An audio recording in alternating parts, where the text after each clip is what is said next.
Les couilles sur la table, épisode 11.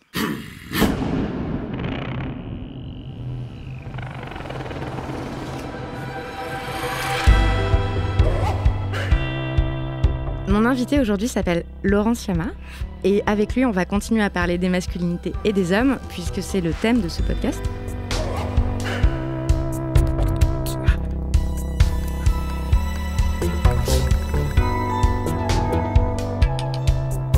Laurent Siama, vous avez 32 ans et vous êtes humoriste. Depuis un peu moins d'un an, vous jouez à la Comédie des Trois Bornes à Paris, un stand-up qui s'appelle tout simplement Une heure debout. C'est tout à fait ça, c'est une promesse facile à tenir. En ce moment, c'est le dimanche soir à 19h jusqu'au 1er avril 2018. Et je suis venue vous voir un dimanche soir de déprime et de crachin glacial. J'ai pas regretté d'être sortie de mon lit parce que j'ai vraiment beaucoup ri. Je savais pas exactement à quoi m'attendre, mais au bout de 10 minutes, je mourais déjà d'envie de vous inviter pour mon podcast parce que vous avez dit ça. Franchement, quand je dis parfois à des mecs genre « Non, moi j'ai pas le permis de conduire », tu vois leur gueule, on dirait vraiment que je viens de leur dire « Non, moi j'ai pas de tub en fait ».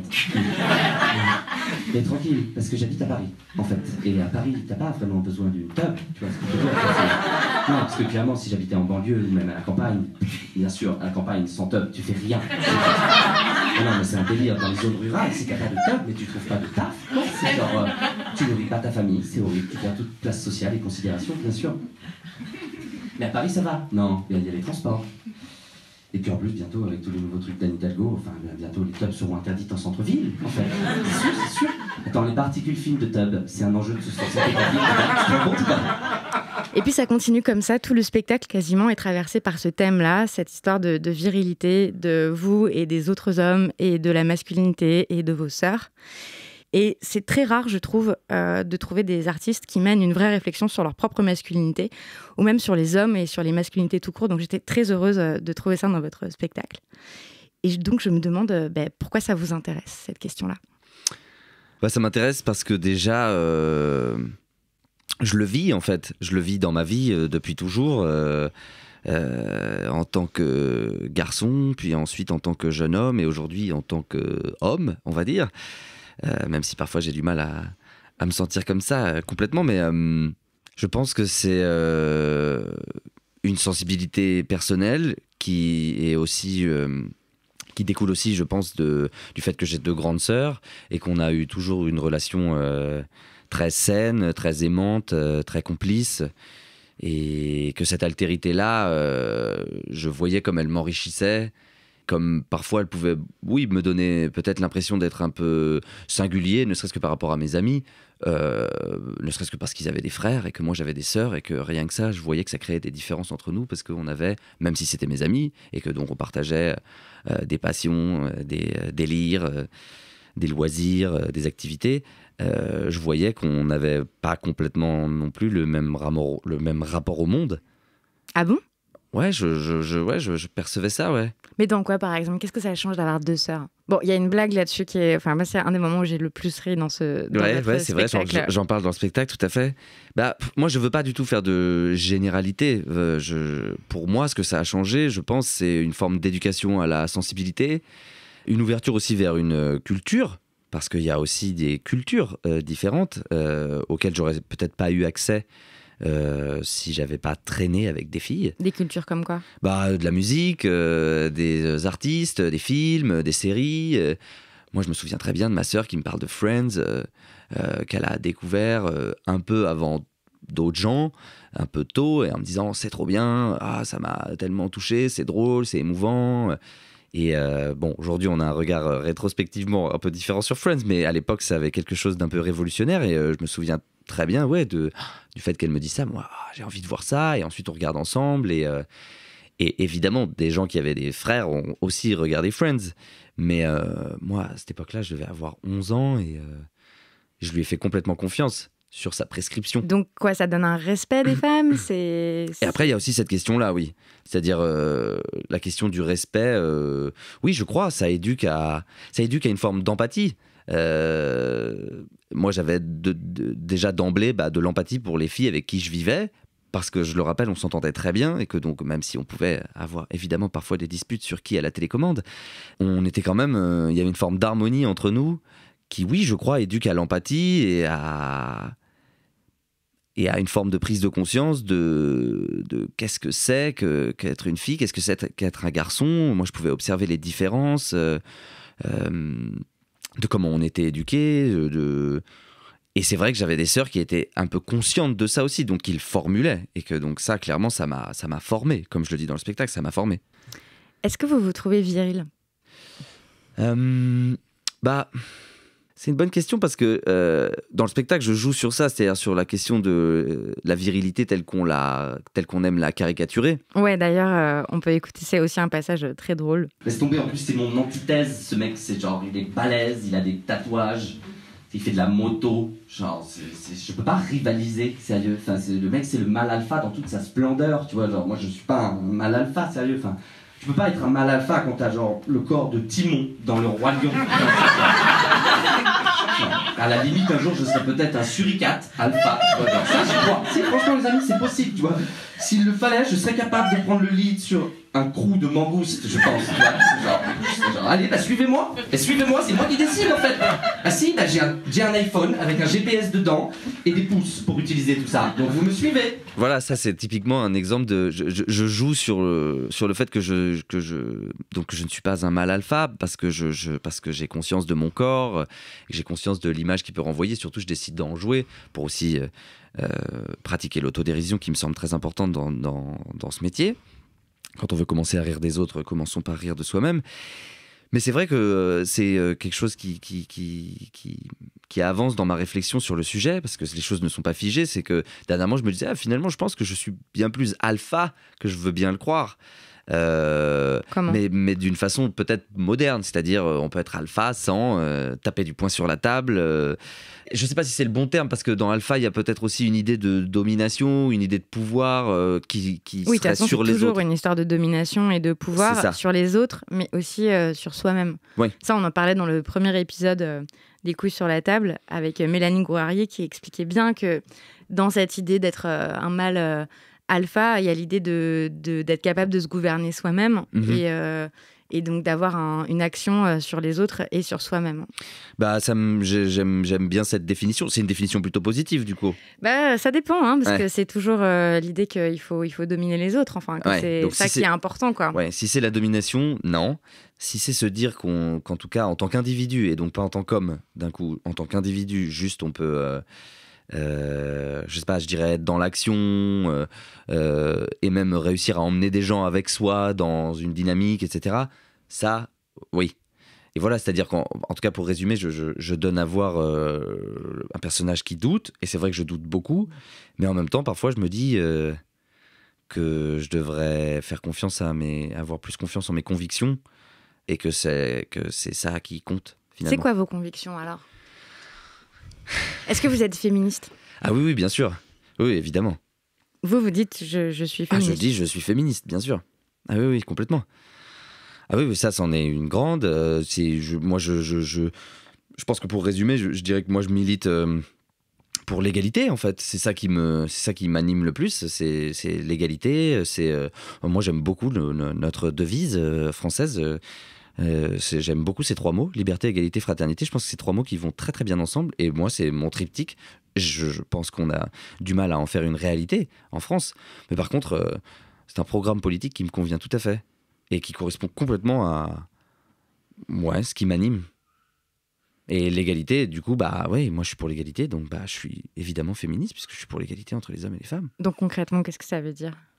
Concrètement, ça veut dire que je vois même pas comment le dire autrement, en fait. C'est-à-dire, pour moi, c'est tellement une évidence qu'on est des individus et qu'on est tous égaux et que normalement, et que dans les faits, on ne l'est pas, et que donc il faut tendre toujours à réduire les inégalités le plus possible et se prendre la tête pour réussir à le faire, parce que c'est extrêmement complexe de le faire, puisqu'on est le fruit d'un système ancien et qu'il s'agit de le déconstruire, de le décomposer et d'en inventer un nouveau.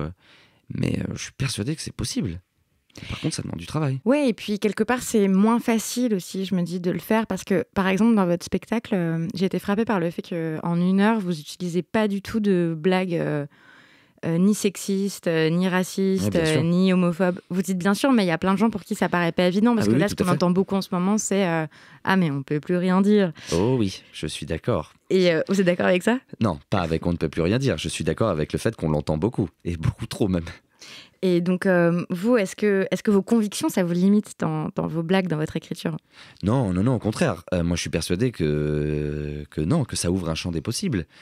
Par contre, je vois comme il y a une forme de difficulté, parce que dans l'humour, on ne peut pas avoir l'air d'être donneur de leçons. Ouais. C'est pas possible. C'est pénible d'être moralisateur. Enfin, ouais. Voilà, quand c'est moralisateur, c'est pas drôle. C'est ça.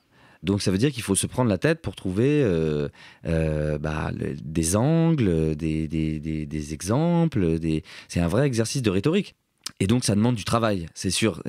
C'est pas paresseux comme démarche. Mais moi, c'est ce qui me passionne. Parce que la comédie, ça me passionne. L'écriture de la comédie, ça me passionne. Et donc c'est un chantier extrêmement enthousiasmant. Donc de travailler sur un humour qui soit pas sexiste, qui soit pas beauf, mais qui soit quand même drôle. Et oui, parce que le but, c'est que ce soit drôle, évidemment. Et c'est tout l'enjeu du truc. C'est à la fin qu'on n'ait pas l'impression de sortir d'une conférence, parce que c'est vraiment tout sauf mon but. Non, je veux qu'on rit beaucoup. Et c'est pour ça que moi, j'ai un spectacle que je qualifie encore en work in progress, parce que ça prend du temps de trouver ça, de trouver la bonne formule. Ouais, puis vraiment de plaisanter sur ce sujet-là, c'est vrai que j'ai pas en tête, j'arrive pas à trouver d'autres exemples d'un type d'humour. Enfin, en France, en tout cas, aux États-Unis, ça se fait plus, en Angleterre aussi, mais après, je connais pas d'autres langues, donc j'arrive pas à savoir, mais je trouve que il y a pas beaucoup d'humour qui soit pas sexiste, quoi. Il y a pas beaucoup d'humour féministe, en fait, public, enfin mainstream, enfin Ouais, complètement. Ouais. Aux États-Unis, de plus en plus, avec notamment des humoristes femmes qui émergent beaucoup. En France, c'est aussi le cas d'ailleurs, et c'est une excellente nouvelle. Mais oui, je suis d'accord avec vous. La comédie, ça marche sur la moquerie quand même, beaucoup. Il y a la moquerie, et c'est vrai qu'en France, et pas qu'en France d'ailleurs, on aime bien rire des autres. Moi, j'essaye aussi de rire des autres d'ailleurs, mais les autres, de changer un peu de cible en fait. Alors vous voulez rire de qui ? Par exemple, rions des hommes, rions de, je sais pas, moi c'est ce que j'essaie de faire, rions de leur incapacité à parfois se connecter à eux-mêmes, à accepter que c'est des êtres sensibles, qui éprouvent des émotions, rions de ça, rions des puissants. Ça, en France, on sait le faire, mais parfois avec toujours les mêmes mécaniques, les mêmes rengaines, et donc un peu les mêmes représentations. Et je crois qu'il y a un certain nombre de représentations qui sont datées, obsolètes, et que c'est important... dans l'humour comme ailleurs, dans la fiction, dans les romans, dans la musique, que de réussir à faire avancer les représentations en proposant simplement ce qu'on appelle la modernité. C'est tout. C'est vrai, ça a toujours été ça, l'art. Hein. Soyons modernes. Ouais, de dire des choses qui font résonance avec l'époque. Et c'est vrai que peut-être là, on est en train de vivre une époque où c'est en train de bouger, quoi. Ouais, complètement. Donc, c'est une bonne nouvelle. Moi, ça fait 3 ans que je fais ça, et ça fait un peu plus même que j'ai commencé à écrire spécifiquement pour la scène. Mais depuis le début, moi, c'est sur ça que je voulais écrire. C'est de ça dont je voulais parler. Justement, ça vous inspire quoi, là, le contexte actuel ? Est-ce que vous trouvez qu'il faudrait avoir le droit d'importuner pour que la séduction puisse continuer ? Parce que c'est ce que disaient des... Oh que non. Non, j'ai été évidemment... je dis évidemment, mais ça n'a pas l'air d'être une évidence pour tout le monde, mais non, complètement outré et même un peu abasourdi en lisant cette tribune. Mais par contre, le contexte, je le trouve extrêmement enthousiasmant de ce qui se passe à l'échelle du monde. Pour moi, c'est une très très bonne nouvelle, et c'est même une révolution. En 3 mois, j'ai l'impression qu'on a changé le monde. Alors même si les problèmes sont encore là, mais qu'on commence à en parler vraiment, et surtout les premières intéressées, moi je trouve ça bouleversant. Est-ce que quand on est un homme avec des convictions féministes, est-ce que vous vous sentez coupable ou honteux ? Est-ce qu'il n'y a pas une contradiction, en fait ? Il peut y en avoir une, bien sûr, mais moi je décide de le regarder, ça, d'en faire quelque chose, c'est-à-dire de dire que c'est notre affaire, le féminisme, à nous les hommes, et parce qu'on fait partie du problème. On est une gigantesque donnée dans l'équation. Donc du coup, je me sens pas coupable, mais je pense que je me sentirais coupable si je faisais pas ce travail-là, si je décidais pas de regarder ça, de m'intéresser à ça, en fait. Ça m'intéresse. Et ça me semble déjà être un point de départ très important, en fait. Juste, ça m'intéresse, quoi. Et c'est, pour reprendre aussi la première question que vous m'avez posée, je pense que c'est ça aussi qui a fait que très tôt, j'étais sensible à ces questions-là, parce qu'en fait, les gens m'intéressent. Ça m'intéresse. Du coup, ça m'intéresse d'observer les individus et donc à un moment donné, en fait, leur genre, c'est déterminant. Vous voyez ce que je veux dire ? Je ne sais pas si j'ai vraiment repris le wagon de la première question, mais en tout cas, Si, c'est ça. c'est la question de ne serait-ce que juste s'intéresser, quoi, de l'altérité, de sortir de soi et de regarder les autres. Il y a plein de gens que ça n'intéresse pas du tout, qui disent qu'ils sont ouverts aux autres et tout, mais alors les histoires des féministes et tout ça, ça les intéresse pas, quoi. Parce qu'ils sont pas vraiment ouverts aux autres. C'est, à un moment donné, il faut aller au bout de la logique. Sinon, si on est un peu ouvert, mais pas sur ces questions-là plus que sur celles-là, alors on n'est pas vraiment curieux. Mais comment vous arrivez à articuler la façon dont ça vous intéresse, donc vous écoutez ce que racontent les femmes autour de vous, vos sœurs, etc. Mais quel impact ça a sur votre vie propre à vous, votre vie personnelle, vos comportements, la manière dont vous voyez le monde et tout ça ? Qu'est-ce que ça change ? Je dirais que ça n'a pas changé ma vie, puisque j'étais déjà sensible à ces questions-là. Donc, j'ai pas découvert des choses, vraiment. Enfin, moi, ça fait des années que j'ai des discussions avec mes amis garçons, et que je parle d'eux, mais du harcèlement. J'ai le souvenir de même à 13 ans de dire ça à mes copains. De dire quoi ? De dire, moi, mes sœurs, il y a des mecs dans des camions qui les klaxonnent. Et de dire que je trouve pas ça normal et que je trouve ça me choque, en fait. Et de dire que du coup, nous, on a de la chance parce que ça ne nous arrive pas. Alors qu'en plus, on avait 13 ans et que ça y est, si on avait été des filles, on aurait déjà été des objets sexuels. Si on avait été formés. Donc du coup, il n'y a pas une espèce de gigantesque bloc de granit qui m'est tombé sur la tête. Je ne suis pas tombé des nues en voyant cette vague de témoignages remonter. Ah oui, donc vous n'avez pas fait partie de ces hommes qui ont dit « Ah bon, mais comment ? Mais de quoi ? Mais quelle surprise ? Mais enfin, mais… » Non. Il y en a eu beaucoup, hein. Oui, il y en a eu beaucoup. Et c'est mieux vaut tard que jamais. Et vraiment, je dis pas ça pour me le raconter en disant « Mais je savais déjà !» Mais je dois dire qu'objectivement, c'était le cas. Voilà, je l'avais dans toute humilité, vraiment. Mais il se trouve que oui, c'était le cas, quoi. Et donc, du coup, moi, je suis très heureux parce que je me dis, enfin, ça y est, on commence à… Et par contre, après, évidemment, le fait que ça s'incarne à la base dans des milieux précis et qu'ensuite ça irrigue toute la société, mais qu'on est parti sur les milieux du spectacle où il y a énormément de pouvoir concentré et qu'en fait, c'est une incarnation, mais ensuite, en fait, ça parle de toute la société. Ça, évidemment, là, j'apprends des choses. Là, je découvre derrière des rideaux des choses dont je me doutais, évidemment, mais dont on prend la mesure. Mais sinon, non, dans ma vie, en fait, ça me donne...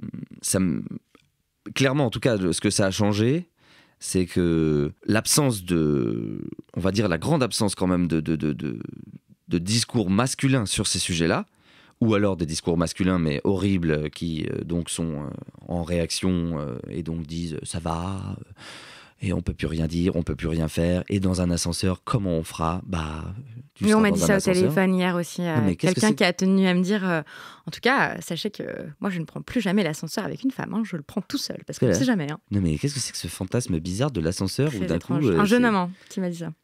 Non mais vraiment je comprends pas, mais donc quand on est dans un ascenseur avec une femme, c'est tout de suite il y a une musique avec une basse comme dans un porno des années 70 qui arrive tout de suite, quoi.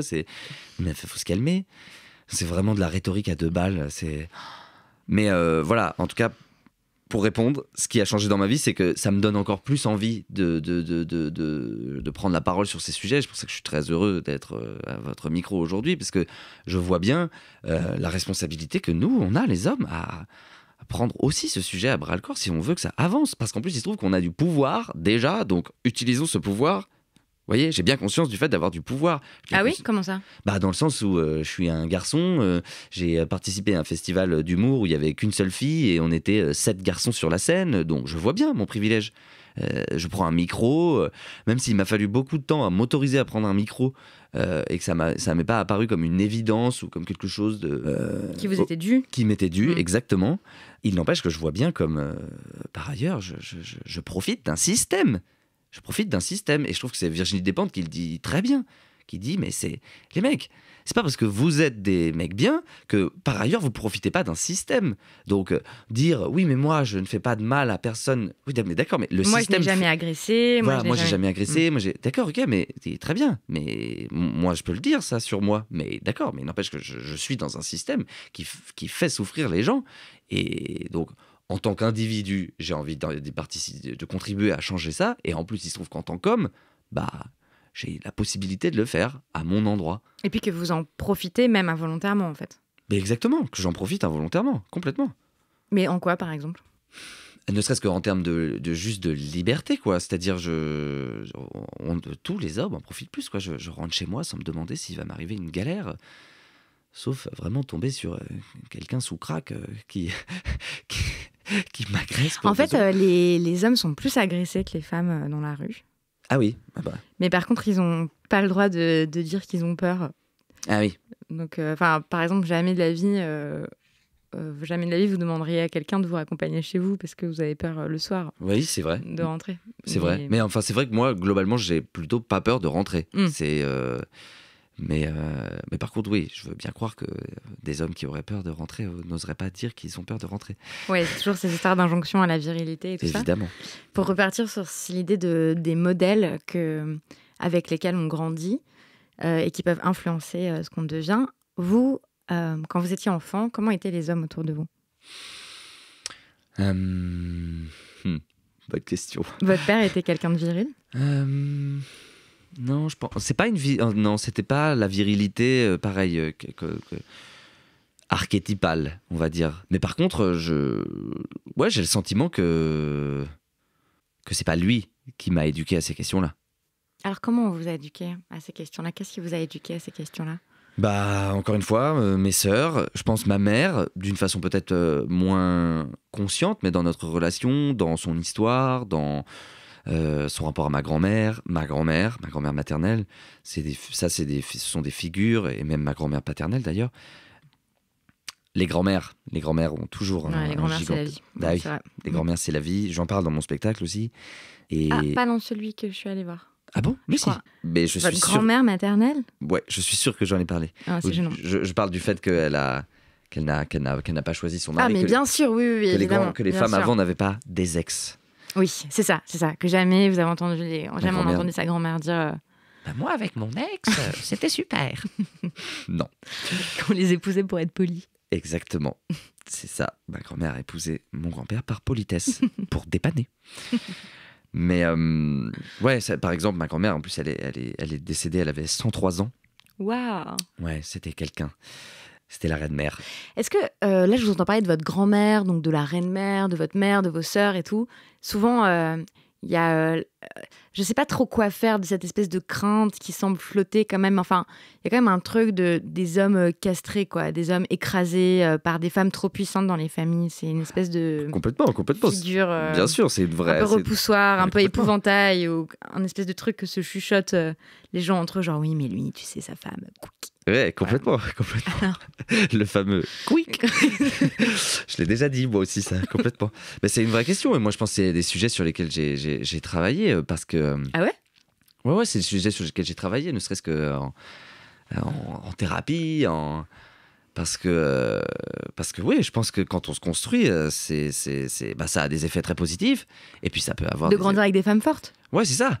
Et en même temps, il faut trouver sa place dans tout ça. Quand on est un homme et que donc on est en fait dans des familles où la place des hommes varie. Et clairement, moi, dans ma vie, dans mon parcours d'homme, dans ma vie amoureuse, j'ai vu comme, bien sûr, j'avais un rapport à mon amoureuse qui était où je pouvais m'oublier pour elle, parce que finalement, j'avais un peu l'habitude aussi de penser à l'autre, et notamment même l'autre au féminin. Donc potentiellement... un peu castré.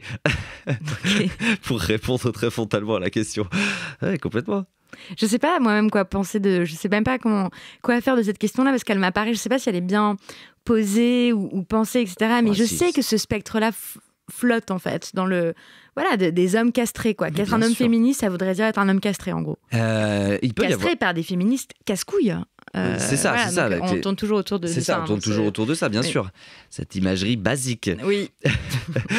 Mais d'ailleurs, vous en parlez aussi dans votre spectacle de la féministe la féministe littéralement casse-couille, quoi. Bah c'est ça, j'en parle dans le sens où que les hommes ont peur du féminisme et donc ont encore cette image de l'Amazone qui aurait une machette à la main. Ouais, bien sûr. Mais par ailleurs, il y a aussi plein d'hommes qui donc sont complètement réfractaires au féminisme, mais qui sont complètement castrés chez eux. Mais qu'est-ce que ça veut dire, en fait? C'est ça qu'on a dit toujours. Qu'est-ce qu'on veut dire quand on parle d'hommes castrés, en fait? Oui, c'est peut-être pas le bon terme. Clairement, on peut complètement questionner ça, pas mettre l'enjeu à cet endroit. Mais qui, en tout cas, peuvent être, on pourrait peut-être dire, dépendants ou à une place d'enfant. Bah, c'est ça aussi qu'on peut dire, c'est-à-dire que très basiquement, un truc freudien à l'emporte-pièce, bon bah voilà, c'est un peu oui, la maman et le petit garçon, quoi. Ouais. Et donc on a l'impression d'être le bonhomme de la maison, mais puis après en fait on rentre et puis on sait pas se faire à manger. On sait pas se faire à manger, exactement. Il faut pas bouger un truc sur la table parce que sinon on va se faire gronder. Donc c'est là où c'est hyper complexe et que c'est, pour moi c'est un chantier qui le fait de faire évoluer ces questions de société, c'est faire évoluer aussi et permettre aux individus, chacun dans leur vie, d'être plus épanouis. Oui, mais c'est ça qui m'intéresse aussi, pardon, je vous ai coupé. Non, pas de souci. Mais c'est ça, c'est cette question de se dire, c'est que bon, pour moi, le meilleur programme politique, c'est de se dire que chacun puisse devenir qui il veut être, s'accomplir. Et donc c'est aussi bien dans son travail, dans ses rapports aux autres, que aussi chez lui, dans sa façon d'aimer, dans sa façon d'être aimé.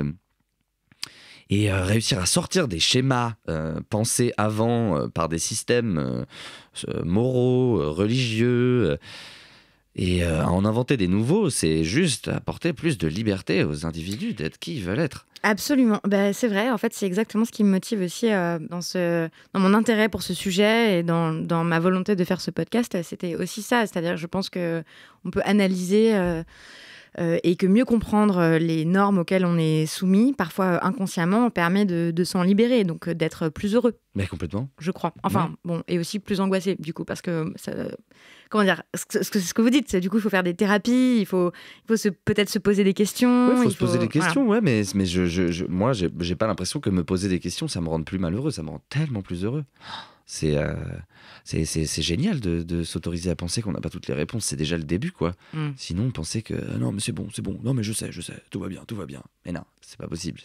Oui, ou même par exemple d'avoir zéro contact avec son intériorité, de pas avoir d'introspection. Ça aussi, vous en parlez longuement dans le spectacle et vous en riez. C'était très très drôle d'ailleurs, cette idée que les garçons n'ont pas de journal intime. Ouais, qu'on n'offre pas. C'est ça. Aux garçons des journaux intimes avec un petit cadenas. Mais exactement, ça n'existe pas. Et oui, c'est ça, c'est qu'à la fin, ça me semble tellement important, fille comme garçon, que de réussir à se connecter à soi-même et d'être dans un monde qui nous autorise à le faire et qui nous en donne les moyens, et à tout le monde, et que ce soit pas juste le privilège de certains qui peuvent se payer un psy, et j'en fais partie.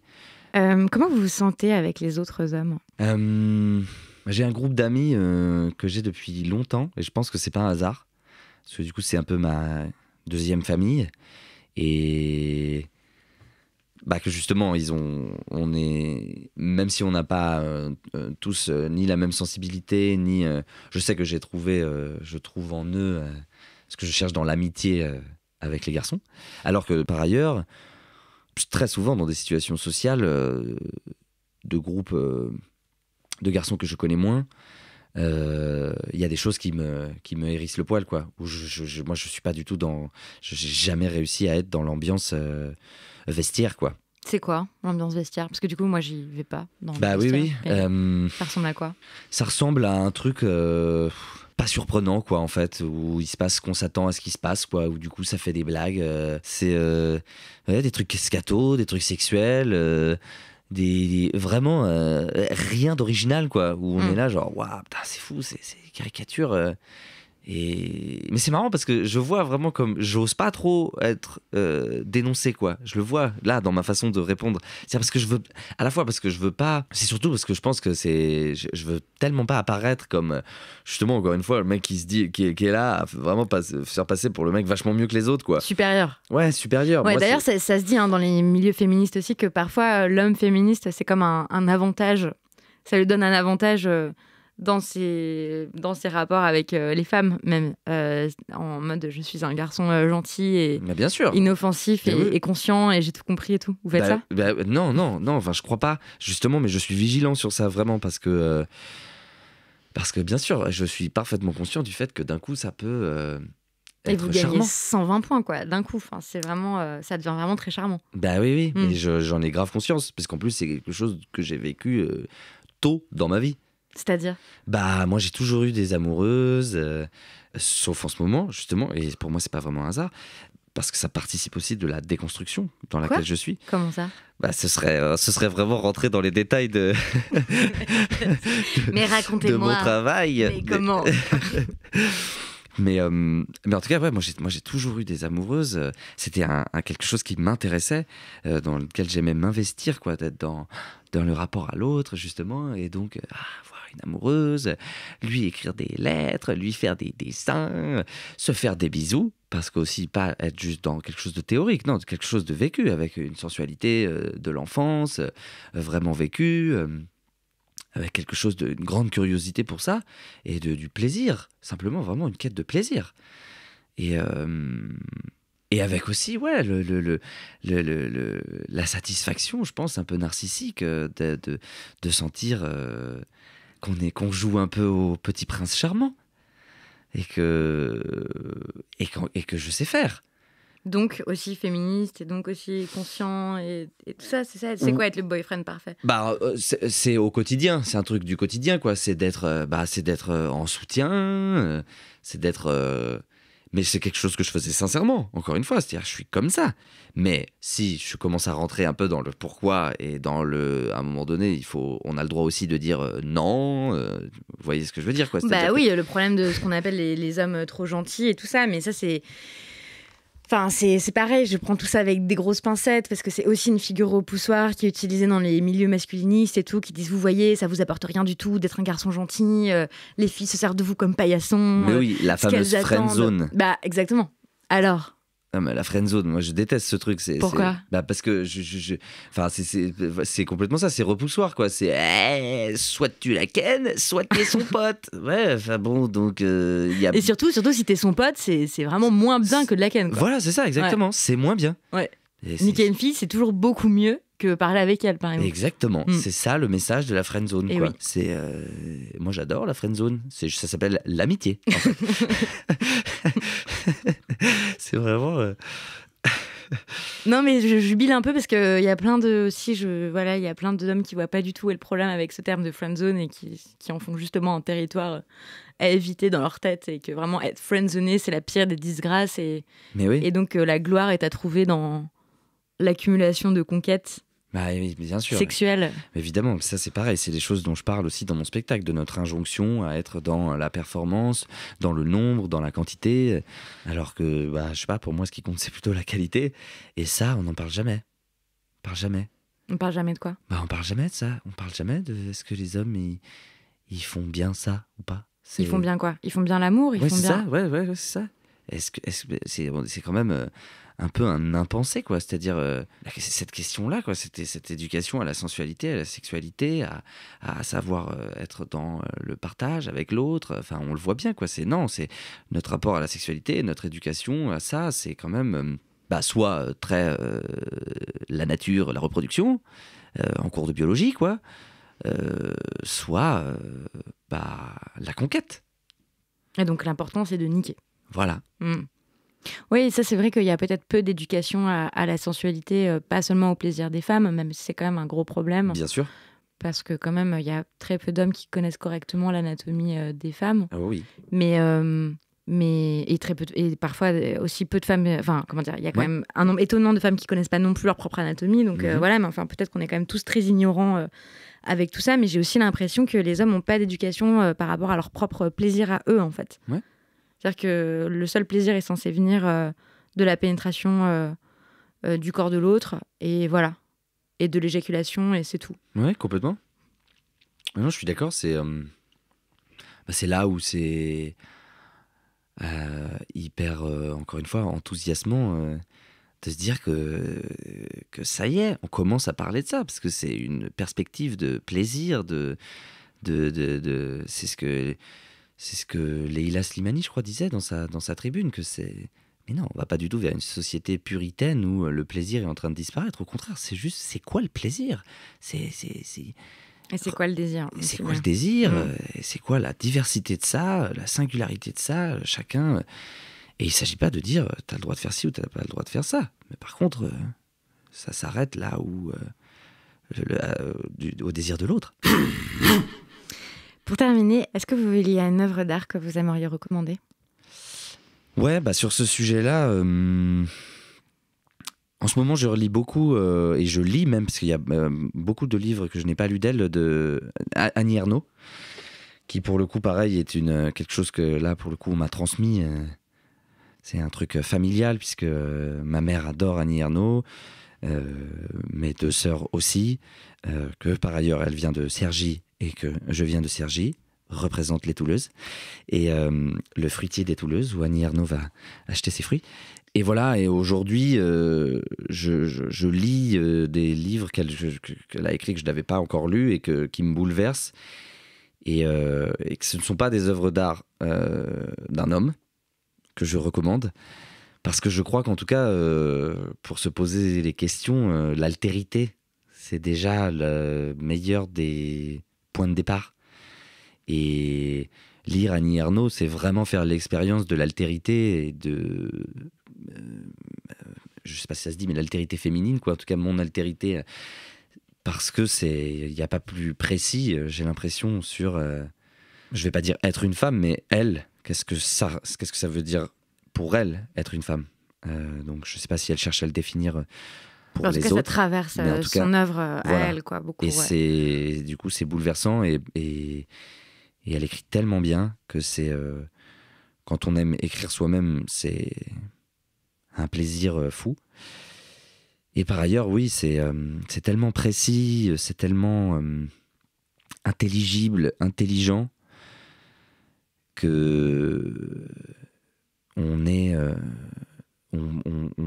partage son expérience, et on est dans sa tête, dans son corps, et c'est précieux.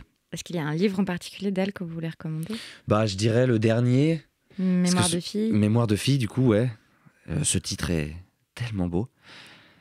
C'est vraiment du pur Annie Ernaux, quoi. C'est 3 mots. De toute façon, je crois que le titre de tout le recueil de son œuvre, c'est « Écrire la vie ». Et je crois vraiment qu'on ne peut pas faire plus ultime, quoi. C'est une punchline. Et toi, Annie, tu fais quoi ? Bah moi, j'écris la vie, en fait. Ah, ok. Bien, dis donc, c'est bien ça. Bravo. Merci beaucoup. Merci à vous. Merci d'avoir écouté cet épisode des Couilles sur la table, et merci pour toutes les fois où vous parlez du podcast sur les différents réseaux sociaux. Vraiment, ça nous aide beaucoup à le faire connaître. Et merci aussi pour les mails que vous m'envoyez à l'adresse lescouillessurlatable@binge.audio. Je les lis avec attention et avec beaucoup de plaisir, parce que j'espère vraiment que ce podcast peut aider à penser les masculinités autrement, et voilà, à devenir peut-être un peu plus conscient des normes auxquelles nous obéissons, ou auxquelles on choisit de désobéir d'ailleurs. Donc merci beaucoup et à bientôt.